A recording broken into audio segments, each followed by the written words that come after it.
दोस्तों, नवरात्रि का महापर्व 9 देवी अर्थात 9 कन्याओं को समर्पित है। कन्या पूजन करने से हमारी समस्त पीड़ा दूर होती है, दुख दर्द दूर होते हैं, हर कष्ट दूर होते हैं, गृह क्लेश हमारे जीवन से हमेशा के लिए दूर हो जाते हैं। यहाँ तक कि पितृदोष, राहु दोष, मंगल दोष, कालसर्प दोष, मात्र कन्या पूजन से शनि से पीड़ित व्यक्ति को राहत मिलती है, सुकून मिलता है, घर में खुशियां आती हैं तथा अकाल मृत्यु घर में कभी नहीं होती। दोस्तों, आपको बता दें, इस बार माता रानी हाथी की सवारी पर पृथ्वीलोक पर आ चुकी हैं और भक्तों के कष्टों को दूर करेंगी। जब जब माता रानी हाथी पर सवार होकर आती है, तब तब धरती पर फूल खिलते हैं और वर्षा होती है तथा हरियाली की उत्पत्ति होती है और जीवन सुगम हो जाता है। किसान के घर में साक्षात मां जगदम्बा जगत मां का आगमन होता है। दोस्तों, इस बार के नवरात्रि बहुत ही शुभ और मंगलकारी माने जा रहे हैं। इस बार शारदीय नवरात्रि 15 अक्टूबर दिन रविवार को शुरू होकर और इसका समापन 23 अक्टूबर दिन सोमवार को होगा। ऐसे में 24 अक्टूबर दिन मंगलवार को ही दुर्गा विसर्जन होगा। जो लोग माता रानी की स्थापना करते हैं, मूर्ति स्थापना करते हैं, वह लोग 24 अक्टूबर दिन मंगलवार को विसर्जन करेंगे। दोस्तों, नवरात्रि की अष्टमी और नवमी तिथि पर कन्या पूजन का विधान है। इस बार महाअष्टमी तिथि 22 अक्टूबर 2023 यानी कि इस दिन रविवार है और नवमी तिथि 23 अक्टूबर 2023 दिन सोमवार को है। ऐसे में आप अष्टमी और नवमी को इन दोनों तिथियां में कन्या पूजन अवश्य ही करें। कन्याओं को भोजन अवश्य खिलाएं। शास्त्रों में 9 दिनों के नवरात्रि को बहुत ही शुभ और मंगलकारी माना जाता है और वहीं 8 दिनों के नवरात्रि को अच्छा नहीं माना जाता। ऐसे में 10 दिनों के नवरात्रि बहुत ही शुभ माने गए हैं। शास्त्रों के अनुसार नवरात्रि के दिनों में माता रानी का पूजन करने से, कन्या पूजन करने से मां अभय वरदान प्रदान करती हैं। कुंडली में जो कष्ट होते हैं उन्हें ठीक कर देती है। श्रीधर की तरह ही सच्चे हृदय वाले व्यक्ति के सभी कष्टों का निवारण मां शीघ्र ही करती है। मां की उपासना से विनम्रता का विकास होता है। सभी कष्ट, दरिद्रता, दुख, कष्ट नष्ट हो जाते हैं। नवरात्रि में माता रानी का व्रत और पूजन किया जाता है, लेकिन नवरात्रि के दौरान सबसे ज्यादा महत्व होता है कन्या पूजन का। दोस्तों, कन्या रानी जो होती हैं, फूल की पंखुड़ियों की तरह नाजुक होती हैं। कन्या पूजन सर्वोप्रिय है, श्रेष्ठ है। कन्या के रूप में स्वयं जगदम्बा देवी, माता वैष्णो, 9 देवियां अर्थात समस्त ब्रह्मांड इनके शरीर के कण कण में वास करते हैं। बहुत कम लोग जानते हैं 33 कोटि देवी देवताओं का वास होता है। कन्याओं के मस्तक पर कन्या चाहे छोटी हो चाहे बड़ी हो, वह सदैव पूजनीय है, मां के समान मानी जाती है। दोस्तों, माना जाता है व्रत और उपासना से माता रानी इतना प्रसन्न नहीं होती है जितना कि कन्या पूजन से होती है। नवरात्रि में छोटी छोटी कन्याओं को माता रानी का स्वरूप माना जाता है। कन्याओं को भोग लगाया जाता है, उन्हें प्रसन्न किया जाता है और बदले में आशीर्वाद मांगा जाता है। कन्याओं को प्रसन्न करने के लिए गिफ्ट आदि उपहार वगैरह दिए जाते हैं। माना जाता है अगर कन्याओं को कोई भेंट दी जाए और वो उसे खुशी खुशी स्वीकार कर ले तो इसका मतलब है माता रानी अर्थात माता वैष्णो ने वो भेंट स्वीकार कर ली। जिन पर कन्याएं प्रसन्न होती हैं तो समझो उन्हें माता रानी का आशीर्वाद मिल गया और माता रानी की कृपा से उन्हें मुंह मांगा वरदान प्राप्त होता है। कन्या पूजन कोई मामूली पूजन नहीं होता। समस्त ब्रह्मांड में जो पूजा होती है उनसे बढ़कर कन्या पूजन को माना जाता है। 10 बार गंगा स्नान करने से और 100 बार यज्ञ करने से तथा 1000 बार यात्रा करने से जो पुण्य मिलता है वह मात्र 1 बार कन्या पूजन करने से करोड़ों गुना भक्त को मिल जाता है, प्राप्त हो जाता है। दोस्तों, इसीलिए कहा जाता है कि कन्याओं को सताना नहीं चाहिए, इससे समस्त ब्रह्मांड हिल जाता है। कन्याओं की जितनी सेवा की जाए कम ही होती है। कन्याएं कोई मामूली नहीं होती। कन्या के रूप में स्वयं उनके मस्तक पर विराजमान होकर स्वयं देवी चलकर आपके घर तक आती हैं। नवरात्रि में 2 साल से लेकर 10 साल तक की कन्या का पूजन होना चाहिए। अष्टमी अथवा नवमी को कन्याओं के पैर धोकर भोजन कराना, उपहार आदि देना श्रेष्ठ माना जाता है, दुर्लभ माना जाता है। ऐसा मौका कभी हाथों से नहीं जाने देना चाहिए। इस दिन जितना ज्यादा हो सके कन्याओं को हाथ पकड़कर, पैर पकड़कर अपने घर तक लेकर आएं। दोस्तों, वीडियो में आगे बढ़ने से पहले आप अपनी राशि भी कमेंट बॉक्स में जरूर डाल दीजिएगा। यदि हमारे पास कोई उपाय होगा तो वह आकर हम आपके कमेंट के रिप्लाई में बता देंगे। कोई भी राशि के अनुसार अगर उपाय करता है तो माता वैष्णो बड़ी प्रसन्न होती है और ऐश्वर्य धन प्रदान करती है, मालामाल बना देती हैं। इसीलिए राशि कमेंट में जरूर छोड़ें और हाँ, माता को एक लाइक जरूर करें। लाइक करने में कंजूसी ना करें। दोस्तों, कैसे करें? कन्याओं का स्वागत। कन्या जब आपके घर आए तब सभी के पैरों को दूध और पानी से उनके पैरों को धुलाना चाहिए। खासकर मर्दों को कन्याओं के पर आवश्यक धोने चाहिए, इससे मैया वैष्णो प्रसन्न होती हैं। दोस्तों, फिर उसके बाद कन्याओं को किसी साफ जगह पर जमीन पर कपड़ा बिछाकर बैठाना चाहिए। उनके माथे पर अक्षत, फूल और कुमकुम लगाना चाहिए। फिर उसके बाद भोजन ग्रहण करवाना चाहिए। लेकिन हमेशा याद रहे, कन्याओं की थाली में 3 पूरियां कभी न रखें। इसे शुभ नहीं घोर अशुभ माना जाता है। 3 पूरियां तथा 3 रोटियां मरने वाले व्यक्ति के लिए निकाली जाती हैं और जेल में कैदियों के लिए दी जाती हैं। ऐसे में कन्याओं को उनकी थाली में 3 पूरी कभी ना दें, लेकिन 1-2 करके पूरियां दे सकते हैं। इससे 3 संख्या बढ़ जाती है और दोष भी नहीं लगता। दोस्तों, कन्याओं को खाना खिलाने के बाद अंतिम में कन्याओं के सर पर लाल चुनरी उड़ाना चाहिए और भोजन में आपको खीर, पूरी, हलवा, चना तथा आलू की सब्जी, छोले वगैरह की सब्जी खिलानी चाहिए।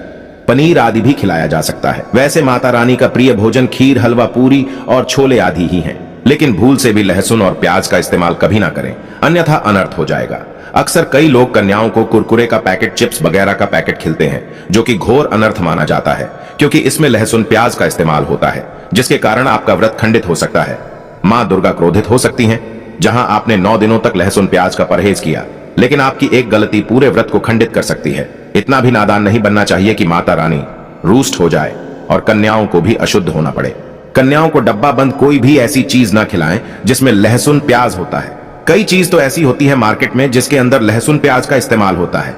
ऐसा आप कभी मत करना। दोस्तों, कई लोग कन्या पूजन में खाना घर पर नहीं बनाते और मार्केट से रेडीमेड लाकर ही खिलते हैं तथा दही जलेबी खिलाते हैं, जो कि शुभ नहीं माना जाता। दोस्तों, ऐसा खाना वो लोग खिलाते हैं जिनके घर में मान लीजिए कोई दुर्घटना आदि हो गई है या घर में कोई बीमार है या कोई मुसीबत है, तब वो ऐसा करते हैं। लेकिन अगर आप स्वस्थ हैं, आपको कोई पीड़ा नहीं है, तो ऐसा भूलकर भी नहीं करना चाहिए। माता रानी दही जलेबी नहीं, आपके हाथों का बना भोजन खाना चाहती है, आपका प्यार चाहती है। फिर चाहे आप घर में एक ही पूरी क्यों ना बनाएं माता के लिए, पर आप स्वयं ही अपने हाथों से माता रानी को भोजन खिलाएं।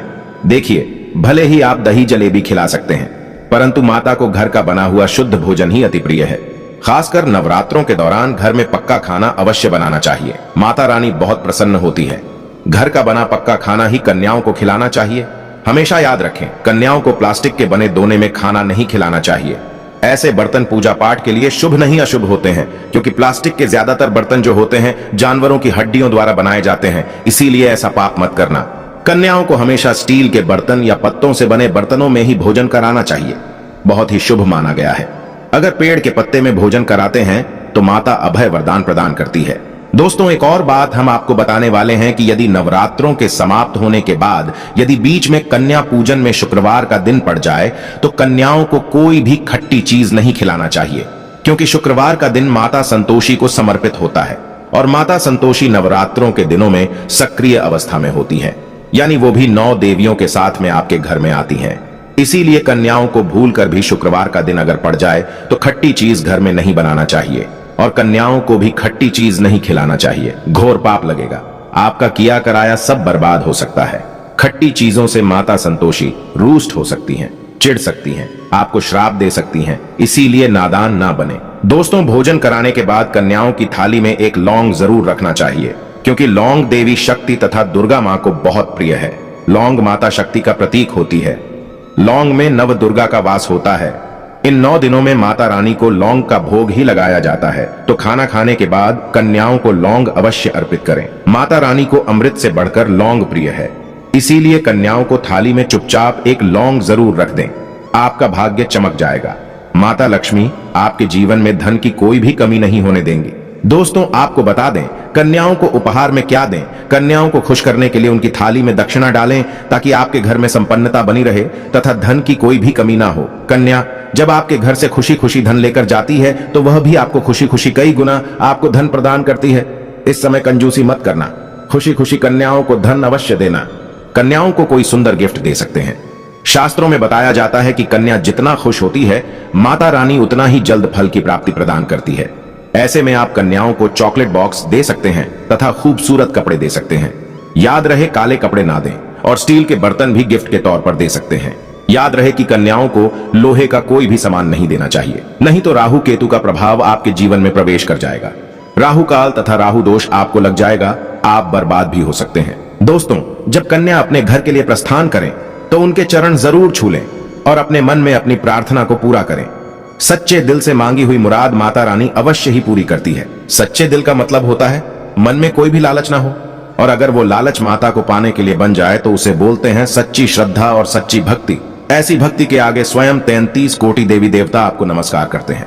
दोस्तों, नवरात्रों के दिनों में अगर मिल जाए आपको ये संकेत, तो समझो माँ दुर्गा आपके घर में आ चुकी है। ये संकेत बताते हैं माँ दुर्गा का आशीर्वाद आपको प्राप्त होने वाला है। तो आइए शुरू करते हैं। दोस्तों, पहला संकेत, जब आप कलश स्थापना करते हैं तो जौ से निकली हरियाली बहुत ही शुभ मानी गई है।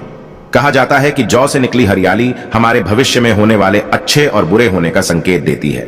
ये सभी बातें हमारे आने वाले साल का भविष्य बताती हैं। यदि आपने जौ बोए हैं और वो किसी कारणवश नहीं हो पाए हैं तो ये संकेत बड़ा ही मनहूस माना गया है। कहा जाता है कि नवरात्रों में जौ अगर सूख जाते हैं या बढ़ते नहीं हैं तो आपको समझ लेना चाहिए कि ये साल आपका खराब होने वाला है तथा घर में कोई बीमारी आने वाली है, या दिन दुगनी रात चौगुनी आपकी कम होने वाली है या घटने वाली है। दोस्तों, ये धन हानि का संकेत माना गया है, क्योंकि आपने कोई ना कोई गलती ऐसी कर दी होगी जिसके कारण माता रानी नाराज हो गई हैं। इसीलिए माता से आप क्षमा अवश्य मांग ले। माँ अपने भक्तों को अवश्य माफ करती है। एक माँ ही होती है जो अपने बेटे को, अपने लाल को हर गलती पर माफ करती है। लेकिन ऐसा बेटा किस काम का जो माँ से माफी ना मांगे। इसीलिए माता रानी से अपनी गलती की माफी अवश्य मांग लें। मैया वैष्णो अपने भक्तों को कभी निराश ही नहीं करती, बल्कि उन्हें धन धान्य से और खुशियों से परिपूर्ण बना देती है। और दोस्तों, यदि जौ हरे भरे हो जाते हैं तो ये शुभ संकेत होता है। इससे आने वाले समय में आपको बहुत ज्यादा ही धन लाभ होगा। माना जाता है कि 1 रुपए का सिक्का या चांदी का कोई भी सिक्का जौ के बीचों बीच में अगर मिट्टी में दबा दिया जाए तो घर में सुख समृद्धि आती है। माता लक्ष्मी दौड़ी दौड़ी चली आती है। जौ के अंदर हमेशा 1 रुपए का सिक्का अवश्य डालना चाहिए। जौ को खाली नहीं रखना चाहिए, उसमें धन वगैरह अवश्य डालना चाहिए। इससे माता का आशीर्वाद सदैव परिवार पर बना रहता है और जीवन में कोई भी संकट नहीं आता। खाली जौ मतलब धन भी खाली, खुशियां भी खाली ही मिलेंगी। दोस्तों, नंबर 2, यदि आपकी नींद नवरात्रों के दौरान सुबह 4 बजे के आसपास खुलती है तो इसे बड़ा ही शुभ संकेत माना जाता है, क्योंकि ये समय ब्रह्म मुहूर्त कहलाता है। इस समय देवी शक्ति अपने सच्चे भक्तों को ही जागती है। इस समय उठाना मतलब माता की कृपा प्राप्त करने के बराबर माना गया है। ये संकेत बताते हैं कि माता की सच्ची भक्ति का प्रभाव आपके ऊपर हो चुका है और माता रानी आपको जल्दी ही कोई खुशखबरी देने वाली है। माँ आपकी सच्ची भक्ति से बहुत खुश हैं। दोस्तों, नंबर 3, यदि नवरात्रि में आपका मन प्रसन्न होने लगे, पूजा पाठ में आपका मन लगने लगे, पूजा करते समय मन का शांत होना यह दर्शाता है कि आपको बहुत जल्द माँ की कृपा प्राप्त होने वाली है। माता रानी आपकी भक्ति से बहुत खुश हैं। आपकी भक्ति माता रानी को आनंद दे रही है। ऐसे व्यक्ति को समझ जाना चाहिए कि उसके जीवन में अब अच्छा समय आने वाला है। दोस्तों, नंबर 4, नवरात्रों के दौरान अगर माँ के गले से फूल गिर जाए तथा जौ के हरे भरे पत्ते अगर बिन हवा के हिल जाएं तो इसे अति उत्तम माना गया है।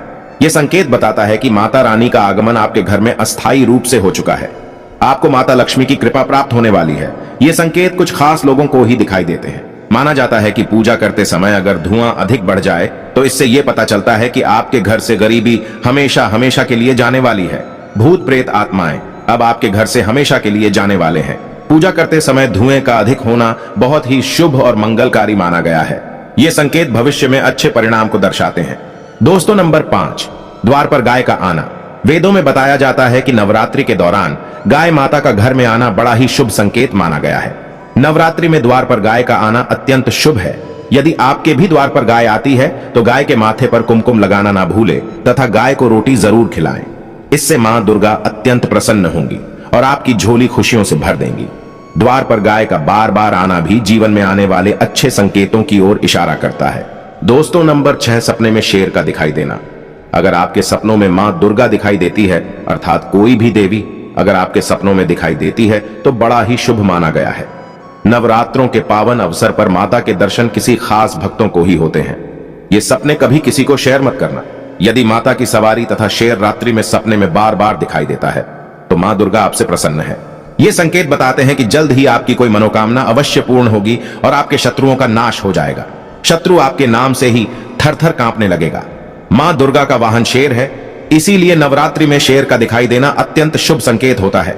दोस्तों, नंबर 7, यदि कोई छोटी कन्या आपको सुबह सुबह लाल वस्त्र धारण किए हुए दिखाई देती है तो आपने साक्षात मां दुर्गा के दर्शन किए हैं। यदि नवरात्रों में सबसे पहले आपके घर में कन्याओं का आगमन हो जाए तो समझो आपको दुनिया की कोई भी शक्ति, ब्रह्मांड की कोई भी शक्ति आपको करोड़पति होने से नहीं रोक सकती। आपके जीवन में आपके घर में माता लक्ष्मी का आगमन होने वाला है। आप दिन दुगनी रात चौगुनी तरक्की करेंगे। अब आप खुशियां मनाइए और मिठाइयां बांटे। ऐसे में कन्याओं को भरपूर तरीके से खुश रखें और उनका आगमन दूध से चरण धुलाकर करें। कोई भी कंजूसी ना करें। दोस्तों, माता रानी आपको यह संकेत दे रही है कि अब आपका बुरा समय समाप्त हो चुका है। अब जीवन में सुख समृद्धि के द्वार खुल जाएंगे। दोस्तों, नंबर 8, घर पर उल्लू का आना। यदि मां लक्ष्मी का वाहन उल्लू नवरात्रि में आपके घर पर आकर बैठ जाए तो यह भी शुभ संकेत है। इसका अर्थ है कि मां लक्ष्मी का आपके घर में प्रवेश हो चुका है और आपकी आर्थिक स्थिति और मजबूत होगी। लेकिन याद रहे, उल्लू नवरात्रि और दीपावली पर आना ही शुभ माना जाता है।